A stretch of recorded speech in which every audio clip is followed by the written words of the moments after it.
Stabenow of Michigan. Joining me now, Steve Schmidt, former GOP strategist and co-founder of the Lincoln Project. Steve, I've been on Twitter this morning looking at your long thread in which you talk about the 7 specific parts that comprise the core of fascist movements. There are times I've seen you be really angry on Twitter and in person, and there are times when people have said, come on, let's not get carried away with this. This isn't really what's happening. This is really actually what's happening. The undermining of democracy and a coup that leads to authoritarianism and fascism is actually what is happening right now. Good morning, Ali. It sure is, exactly.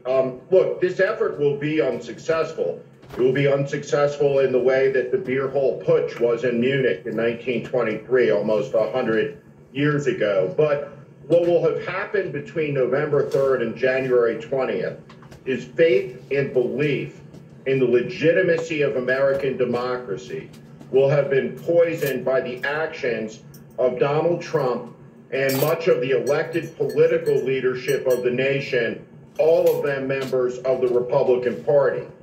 When this vote takes place on the 6th, the Republican Party will split into 2 factions, and those factions have irreconcilable differences. There will be an autocratic faction, and there will be a Democratic faction.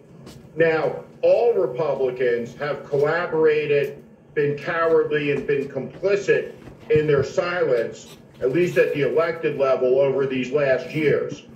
But some of them have not yet crossed the Rubicon from which there is no return, and that's about to happen. You're about to see the idea and ideals of the country stabbed in the back by United States senators.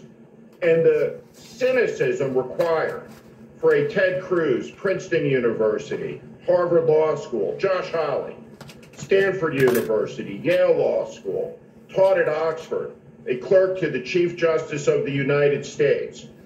The cynicism, the ambition, the amorality of this is indescribable. It is such a breach of faith, and I think this morning about the graves that overlook Omaha Beach and the American Cemetery. All of those graves face west, towards home. Across the ocean, those men never returned, dying so that we could live in a free world, in a free country. What would they think this morning when they watch this sedition ready to play out on the floor of the United States Congress in the name of nonsense, in the name of lies, in the name of Donald Trump's ego and his thirst to retain power, which has been stripped from him by the sovereign will of the American people exercising their voting rights under the Constitution of the United States of America. I want to weigh in on this real quick. Not only what would they think, but what would our original forefathers think who sat down and developed and manufactured this particular political system? Do you not think that they're probably rolling around in their graves right now seeing what Donald Trump is right at the brink of doing towards causing irreversible damage to the very fundamental value of what our democracy is supposed to stand for? Donald Trump will be written up as being nothing more than a rebel riser. A rebel riser that refused to embrace the new while taking out the old. In other words, Donald Trump still believes that the coal mining industry is the way to go. Donald Trump still believes that fracking and digging for gas of the old ways of doing things is the proper and right way to go. What we have here is a person that is refusing to evolve. And whenever you have someone that is hanging on to the old ways and the old methods so deeply and so entrenched in their way of thinking, even after the people have spoken, you have a person that now is no longer doing the will of the people, But now he's doing the will of himself. And they can say whatever that they want to say about irregularities in this state or that state. It's done already been looked at. It's done already been examined. It's done already been voted upon. And it's fixing to be voted upon again come January the 6th. I believe it's Wednesday of this week. What we have here is a troublemaker. What we have here is somebody that's a sore loser. And what we have here is a danger to the very fabric and the fundamentals of our original concept pertaining to democracy. And it's really, really sad because you take somebody that's like Donald Trump.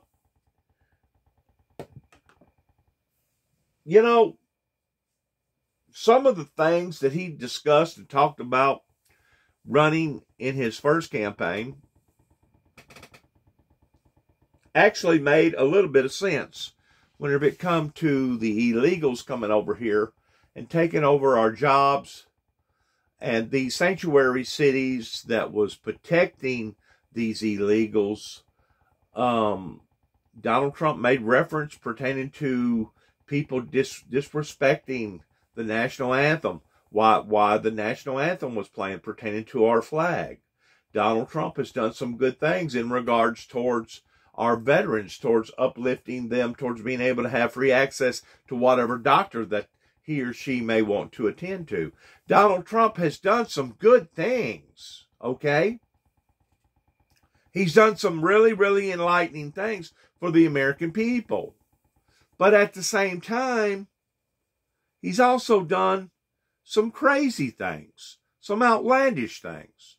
And this is going to top all the tops pertaining to if he's going to start some sort of an illegal coup in trying to disrupt the will of the American people.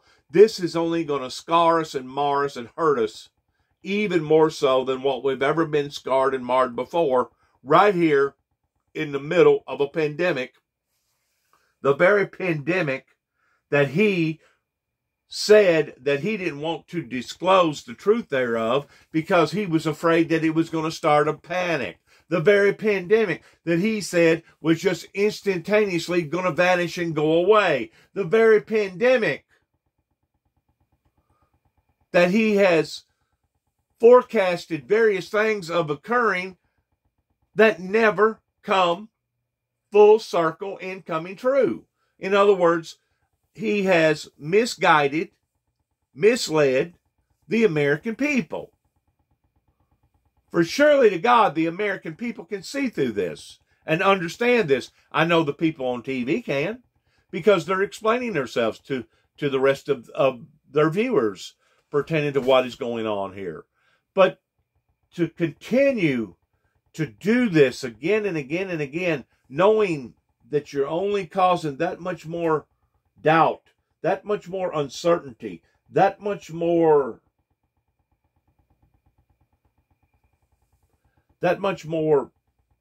of a faithless society in our democracy, tells me that he's never been for the will of the people, but he's only been for the will of himself. There has to be some sort of reasoning with this individual that is so gung-ho that he's willing to ruin his own party pertaining to the Republican Party that he supposedly stands for.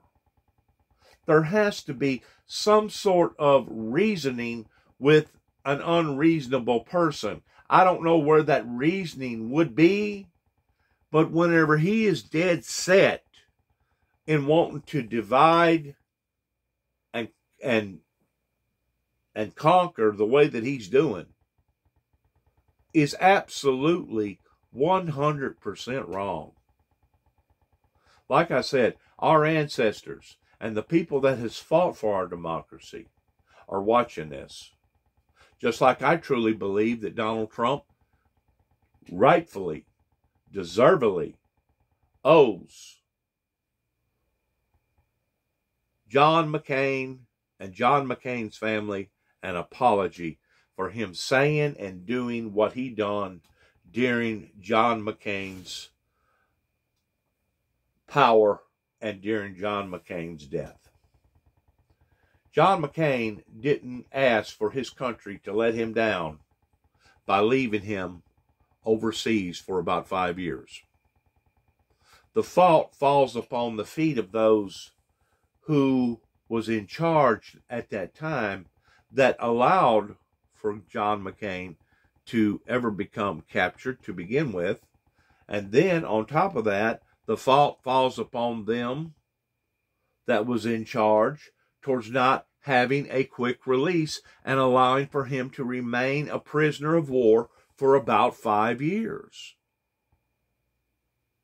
Donald Trump wanted to punish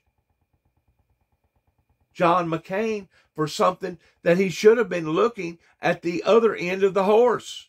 He was beating the horse on the wrong end. Instead of beating John McCain, he should have been beating the very government that he supposedly is running and stands for.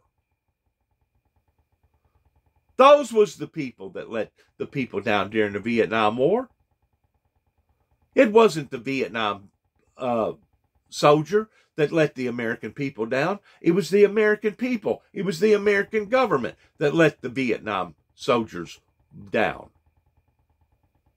Anytime you have a group of people that's spitting on people while they're getting off the airplanes after coming out of combat because they're accusing them of being baby killers and all this other stuff, you have a mixed up group of people here in America.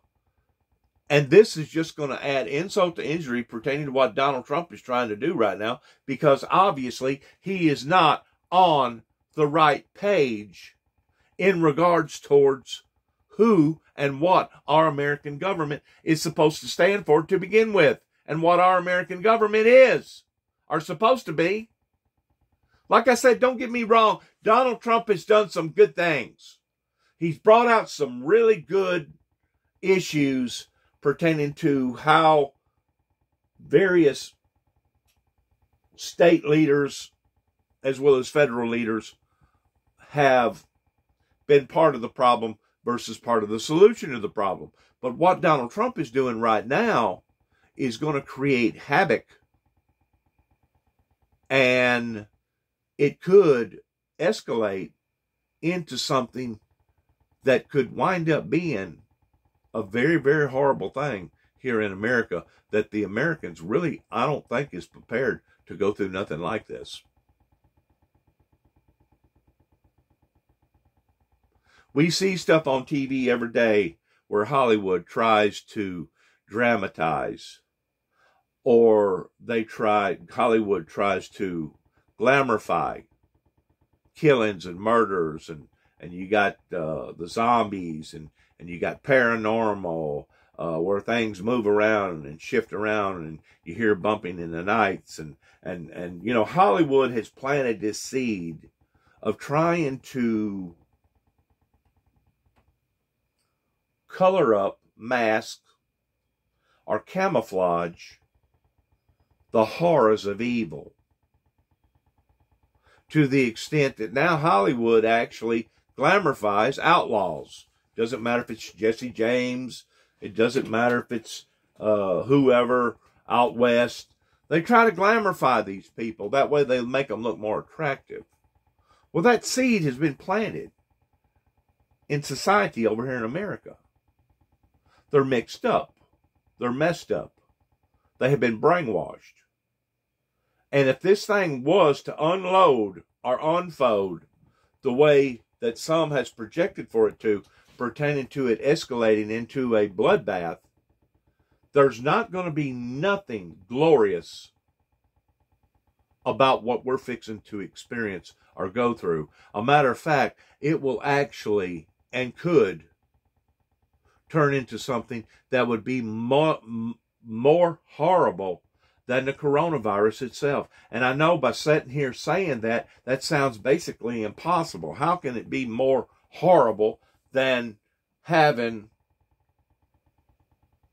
somewhere between 3,000 and 3,500 people dying a day pertaining to this disease? Trust me, whenever you're talking about a country being ripped apart, when you're talking about bloodshed, it can get horribler than the pandemic ever thought about being. This is what we don't need during this time. If there's ever a time that you didn't need to do nothing like this, this is during that time period. And Donald Trump is so dead set that he's going to do this come hell or high water. He's only going to exacerbate the things towards making them even worse than what they already are. And I just pray to God that the man won't do this. I realize that there was probably some irregularities, but I also realized that the proper people that investigated those irregularities weighed it out and said there wasn't enough irregularities to be able to throw the election on in whatever state that they was examining at the time that they was examining it. We have to put faith in the system. And we can't just put our faith in one particular person like Donald Trump that has been so misleading in so many areas to the point to this day he's still in denial pertaining to global warming. Now, the American people can follow whoever that they want to follow. They can support whoever that they want to support. That's the reason why we live in a free, fair, open democracy. But whenever it gets to the point that Donald Trump is just basically being a bully or a sore loser, and everybody and their brother can see this, and the same group of people is still following Donald Trump, you have to come to the realization that they have all, listen to me carefully, they have all drinking the same Kool-Aid. They have all drinking out of the same water fountain.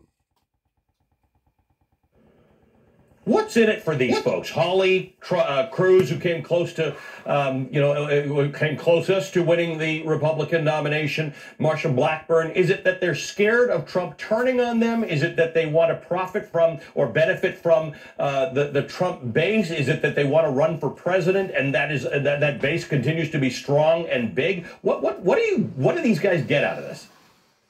Well, you have the leaders of them, Hawley and Cruz, who do want to be president, and then you have the sheep among them who will follow them. But in this contest between the autocratic faction and the Democratic faction, so let's look at it this way. Liz Cheney, come January 6th, will be the leader of the conservative faction, the Democratic faction of the House Republican Congress. Kevin McCarthy will lead its autocratic faction. Mitt Romney, Pat Toomey, and others, Ben Sasse, will stand on the side of democracy on the floor of the Senate.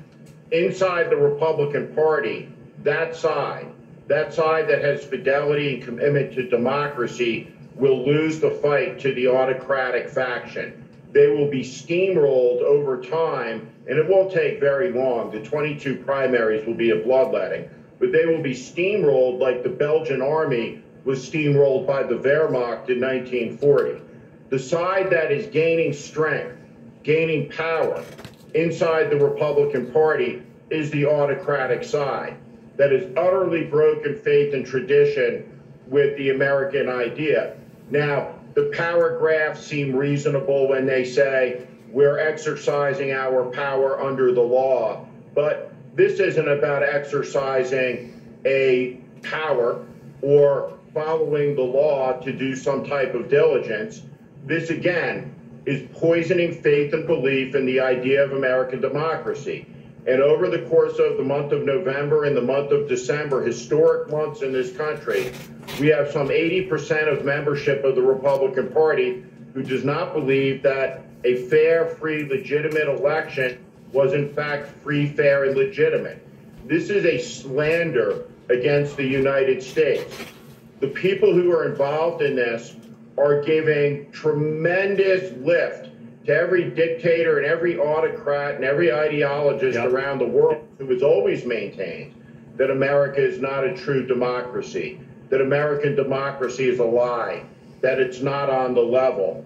The damage that they are doing to this country is incalculable. And I want to say one last thing, which is we've invented a lot of things in America, from automobiles and spaceships that can land on the moon and return to Earth, the internet, iPhones, the list goes on, automobiles.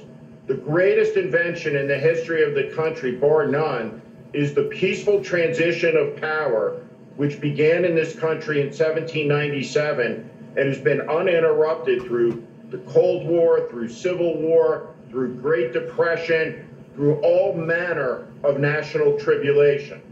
That is the great American invention. It has been the greatest American export, the idea that the people are sovereign, that the people of a nation can govern themselves. And we need to understand something. There is no other system that exists but this one. It has parliamentary forms, as it does in the UK, in Canada, and Australia. But the idea that the people are sovereign, that we choose, we decide, there are no other variations, no other alternative systems that maintain the freedom and the human dignity of the individual and the freedom of the society through the popular will of the majority of its population to decide the direction of whether it's the town, the county, the state, or the nation. That is what is being attacked here. That is what is being vandalized and assaulted.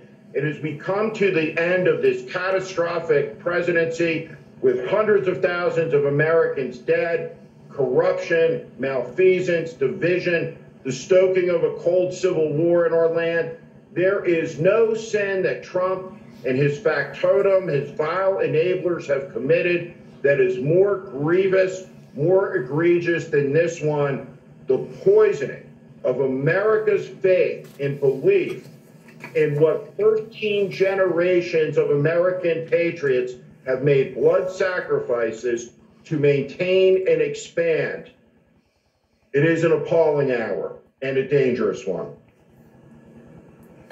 Steve Schmidt, I recommend my viewers go to your Twitter feed. You posted a string of tweets 12 hours ago, and it is a worthy read. Thanks for your time this morning. As always, Steve Schmidt is the co-founder of the Lincoln Project. Healthcare workers, as you know, as we were just discussing with Senator Stabenow, had a tough go of it in 2020. We asked many of them what they're hopeful for in the new year. I'll bring that to you next.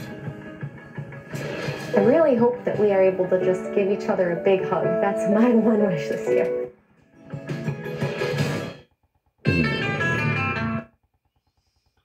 Well, there you go. You got it from the horse's mouth and not his tail in regards towards what is at stake here pertaining to these types of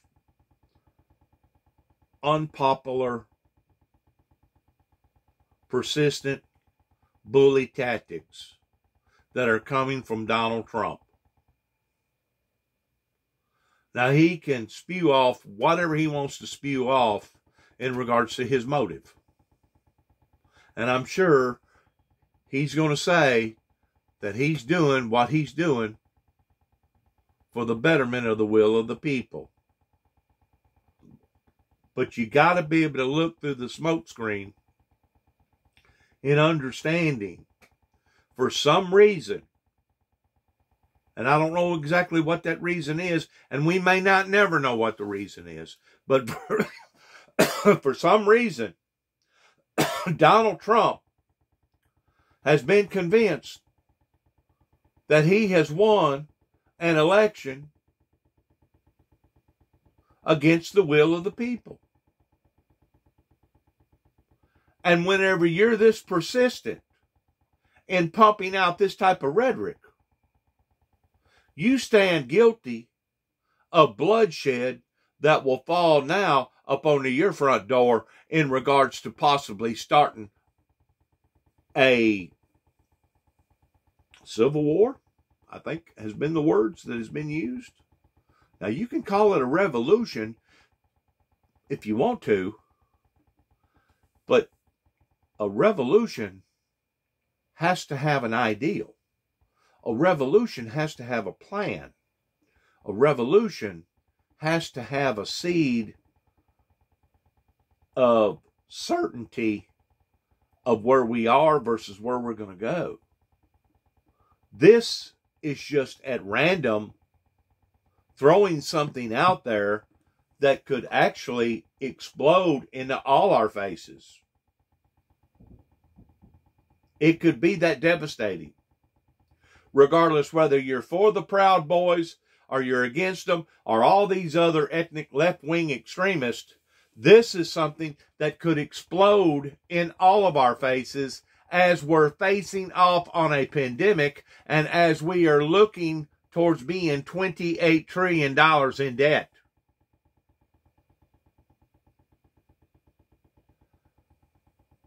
Now they claim the last man standing is the man that's going to win.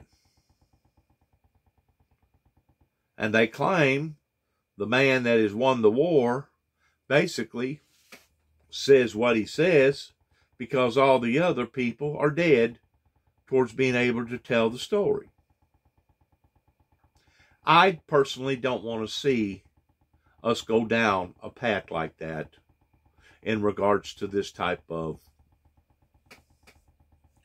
hypocrisy that Donald Trump is trying to brainwash his viewers or his base in believing. I don't even want to think about going down a road that could lead us all into something like this, because it would be absolutely devastating in every perspective that you can think of. It's going to be devastating enough towards working our way out of these horrible transformations that we have gotten ourselves into, pertaining to the indebtedness, pertaining to the pandemic, pertaining to some of the other big factors that we've been dealing with now for the past 2 or 3, 4 or 5 administrations. It's going to be devastating enough towards us going to be able to work our way out of all these unbearable endeavors without something like this possibly going to be thrown into the equation of that much more that we're going to have to think about.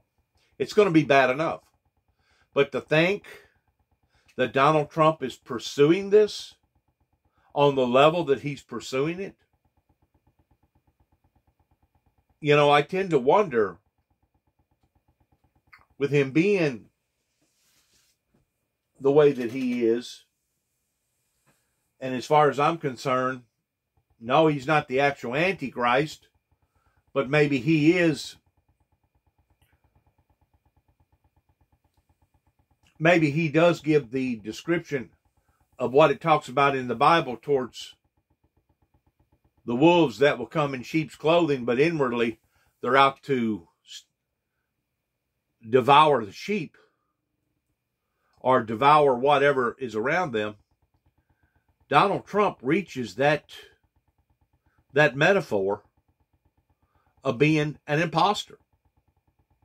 And I think it was Hillary Clinton that said this on the front end, and others, whenever Donald Trump was running for presidency, that Donald Trump was nothing more than an imposter. Dressed up, making himself look like that he was for the betterment or the will of the people, but in reality, he is not. Like I said, from what I'm looking at, and from what Mr. Steve here is looking at, it looks as if that this guy, rather than him out to help us, is out to hurt us. And the reason why he's out to hurt us is because he don't want to let go of the old to bring in the new. He does not want to evolve. He does not want to accept the things pertaining to global warming and etc. and etc. and etc. that now we as a society, as well as science, have contradicted and said many, many times that global warming is real. Just like the coronavirus and its lethalness of it killing people is real. There has to be an end towards following after somebody that is this delirious and delusional. I don't care how much money that you have. Whenever it comes to common sense, you have to maintain a value of common sense. If not, all your book sense ain't going to be worth a cent if you don't have common sense to go along with it. Especially if you're going to be willing to jeopardize things to the point of making it even worse than making it better. This is the part that I can't wrap my little mind around and my head around, is how come that he is so persistent in wanting to do this, knowing that we are in the shape that we're in as a whole.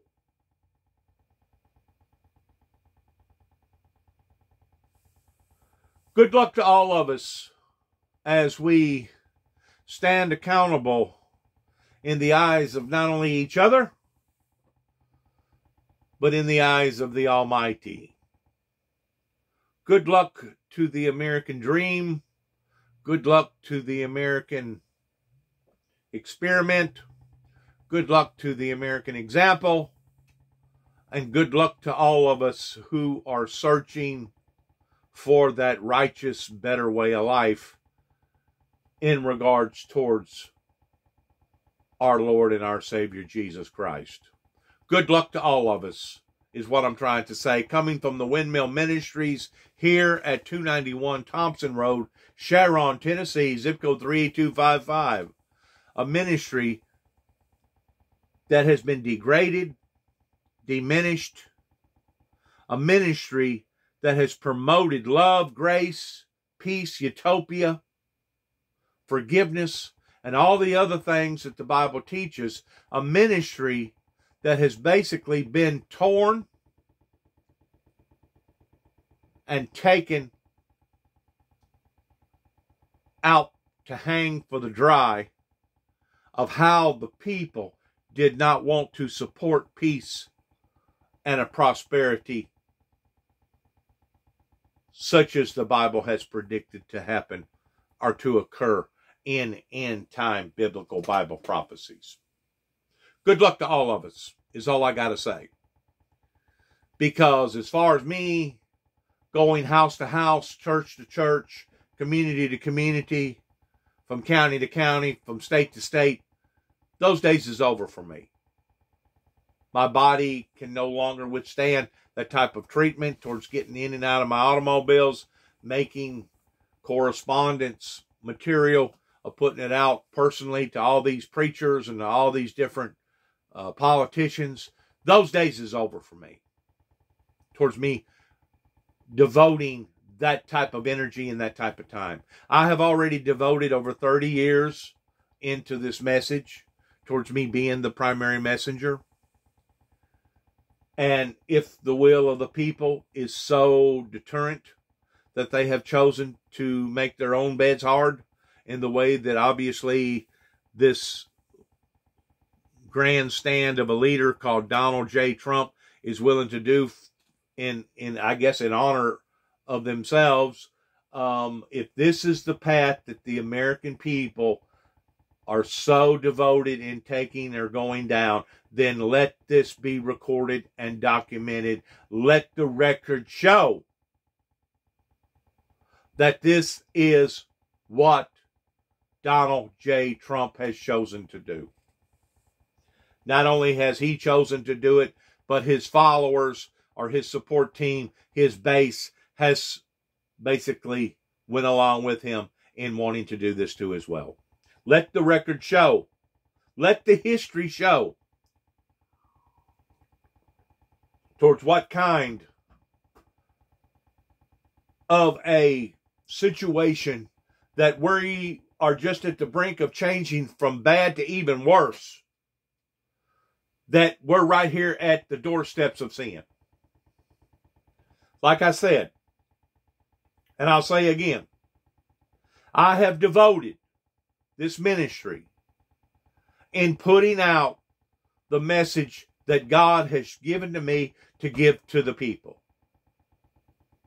I have devoted time and energy since 1983, basically, of trying to get my message out pertaining to the end time message of biblical Bible prophecy. This ministry, called the Windmill Ministries Missions, will not be judged in the eyes of the Almighty by the Almighty declaring this ministry as a total loss to the American people and the rest of the world. But rather, it will go just the opposite. As I have said before, and I'll say again, this ministry did not fail the people, but the people failed this ministry because they would not adhere. They would not support. They would not back. They would not get in behind. And because of it, that's the reason why things is falling apart the way that they're falling apart here in the good old USA.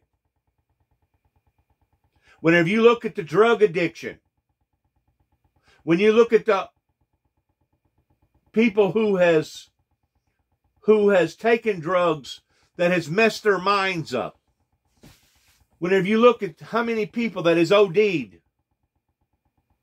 whenever you look at how many people towards our jobs going south, pertaining to Mexico, Honduras, or wherever, China or Japan, taking over our labor force industry.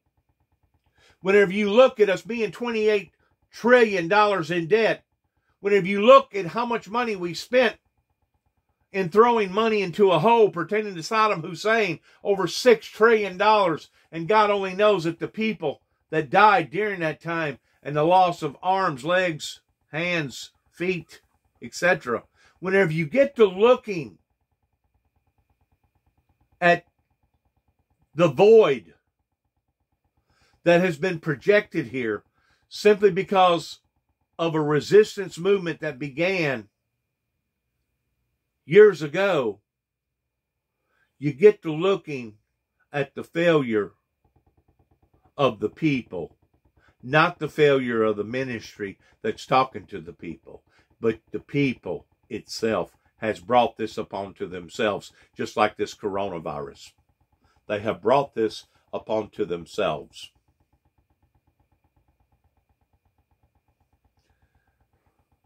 And it's really sad because this infliction, and that's exactly what it is. It's an infliction. Cancer is an infliction.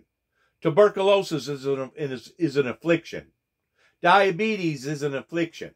Losing your job and not being able to maintain your lifestyle is an affliction. Having all these temptations pertaining to pornography and drugs is an infliction. A country that is broke, being $28 trillion, is an infliction. Terrorism, pertaining to 9/11, and people that's out to get us and destroy us, is an infliction. You have to look at these things as the same way that the Egyptians was inflicted over one infliction after another infliction after another infliction after another infliction, until finally, after Moses and his people was saying, "Let my people go," the main leader to the pharaohs finally come to his senses after his heart had been hardened and broken over the death of his own people, especially his own son. Finally said, "Moses, leave. Leave. Leave. Leave." And if that's what it's going to take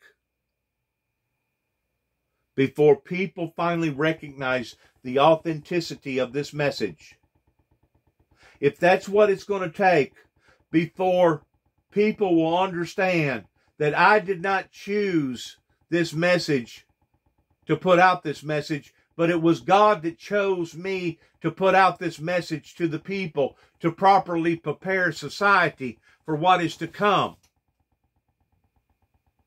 If this is what it's going to take, then so be it. So let it be said. So let it be written. So let it be done. If this is what it's going to take, if this is the only way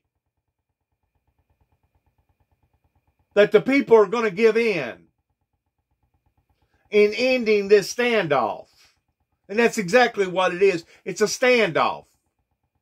They're standing up saying, no, no, no, we don't believe you, Juby. And I, after 30-something years, I'm saying, yes, yes, yes, you should have believed me. You should have believed me. And more importantly, not just believing me, but believing in the Bible. You're actually contradicting the Bible whenever you're contradicting me. Because I'm not the Bible. I'm not the Bible. But I represent the Bible. And I represent the things in the Bible. Just like I'm not the Lord Jesus Christ, but I represent the Lord Jesus Christ. And that's the way any full-fledged, dedicated minister, preacher, evangelist should be. It should be the same occurrence as it would be if we got in trouble with the law and we had to hire an attorney, that during the time of the court, whenever that attorney was standing in front of the juror or standing in front of the judge, at that particular time, whoever hired that attorney to be the attorney on that particular case, that attorney has become that person. Because that attorney is representing that person. Symbolically speaking. And it's supposed to be the same way with a preacher, a teacher, a minister, an evangelist. You don't represent yourself in what you're preaching and teaching and believing in. You're representing the Holy Son, who was sent by the Holy Father in his holy teachings. That's who you're representing. You're not representing yourself whenever you stand and you become a great teacher or a minister of God out of the King James Version Bible. And it works the same way if you're preaching and teaching in the name of some other cult, some other religion. Whatever religion that you believe in, and you're out teaching that, and you're trying to persuade people in that same teaching that you have accepted, you're basically taking on the format of symbolically being that particular person that you believe in. It doesn't matter if it's Buddha. It doesn't matter if it's Hinduism. It doesn't matter if it's Allah, pertaining to the Quran. I could go down a long list pertaining to all the different beliefs, especially those over in India. You become that in which what you believe in. You're representing that in which what you are teaching and trying to persuade others in believing.